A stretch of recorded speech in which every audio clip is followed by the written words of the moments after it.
होलिये में गौना भइल भौजी मोर, काम धाम करे में उ बाड़ी कमजोर। होलिये में गौना भइल भौजी मोर, काम धाम करे में उ बाड़ी कमजोर। घरवा के कोई ना विचार कइले हाँ विचार कइले कि नहे को भौजी गेहूं काटे भोर हरिये बधार गइले। कि नहे को भौजी गेहूं काटे भोर हरिये बधार गइले।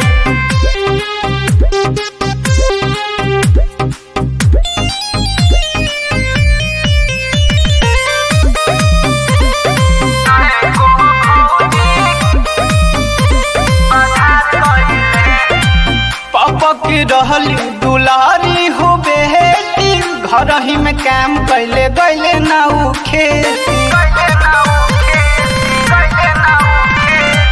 पापा के रहली दुलारी हो बेटी, घर ही में काम कैले गैली ना खेती। ससुरा में औते औजार धैली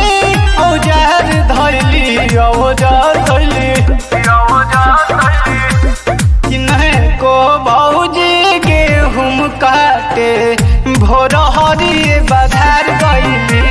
कि नहे को भौजी गेहूं काटे भोर हरिये बधार गइले।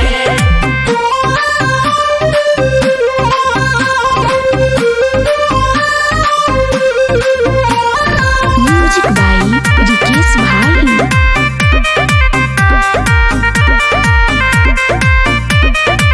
बड़ी सुकबरी हमार भौजाई, लग जाई घाम चाम जाई जुराई। बड़ी सुकबरी हमार भौजाई, लग जाई घाम चाम जाई जुराई। बार तेंदु पियावा ना विचार कइले